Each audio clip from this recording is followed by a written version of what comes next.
এটা আমার জীবনে প্রথমবার আমি ফিল করছি যে সারা রাত থেকে মাছ নদীতে গিয়ে মাছ ধরতে এক্স্যাক্টলি কেমন লাগে আর সেই মাছ কীভাবে ব্যবসা করা যায়। বোটটায় আমরা রয়েছি, এই বোটটার নাম হচ্ছে ভাগ্যলক্ষ্মী। তো আমরা ভাগ্যের সাথে বেরিয়ে পড়েছি, দেখা যাক আজকে ভাগ্য কেমন যায় আমাদের। তো একটা জাল পড়ে গেছে আমাদের এখানে, এইখানে রয়েছে বাঁশ ফাঁস দেওয়া, ওই যে দূরে ওইখানে দেখা যাচ্ছে। তো আমরা এবার সেকেন্ড দিকে যাচ্ছি, চলো ভাই তন্ময়। এখন বাজে মোটামুটি 1:30 এরকম হবে। তো আমরা এসে ওয়েট করছিলাম 1:20।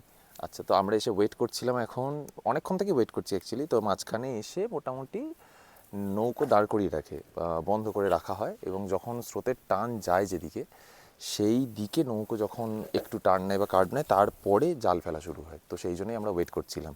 তো এই যে পরের জাল চলে যাচ্ছে ধীরে ধীরে নদীর দিকে, এই দেখো, দেখতে পাচ্ছ, এটা পরের জাল। এটা আগের জালটা অনেকটা বড় ছিল, এটা একটু ছোট সাইজে দেখতে লাগছে। অ্যান্ড এই যে শুরুর দিকে ড্রামটা ওইখানে রয়েছে, অ্যান্ড পুরো জালটা এখান থেকে খালি হচ্ছে। তো এখানে চার দেওয়ার জন্য প্রথম ভাগের কিছু মাছ তোলা হচ্ছে, দেখতেই পাচ্ছ তন্ময় তুলছে। কি হয়েছে, মাছ রয়েছে ছোট মাছ।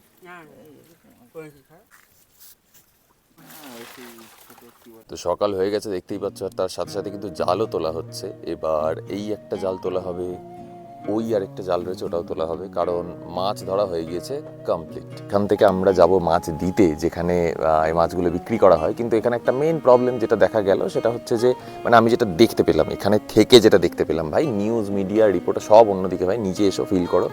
বাট যেটা দেখে বুঝতে পারলাম সেটা হচ্ছে যে আড়ত, এখানে কাছাকাছির মধ্যে একটা আড়ত না থাকার জন্য অনেকটা প্রবলেম ফেস করতে হচ্ছে। যখন আমরা রাত্রেবেলা এলাম মাছ ধরার জন্য, তখন এতটাই অন্ধকার ছিল যে পুরোটা দেখা যাচ্ছিল না, আর তোমাদেরকে কিভাবে দেখাবো সেটাও আমি বুঝতে পারছিলাম না। বাট তাও ফুটেজ নেওয়ার আছে, সেগুলো আশা করছি তোমরা দেখতে পেয়েছো। যেটা বলার জন্য আমি ভিডিওটা অন করলাম, তো মোটামুটি একটা লম্বা সময়, অনেকটা সময়ের জার্নি এবং অনেকটা সময়ের খাটনি খেটে যতটা মাছ উঠলো, এটা কি আদৌ প্রফিটেবল বলে মনে হয়? এবার কেন সেটাও বলছি। নদীটা দেখছো, এই নদীটা তো একটা প্রাকৃতিক সম্পদ, সেটাই তো জেনেছি ছোটোবেলা থেকে যে এটা কারোর বাপের নয়।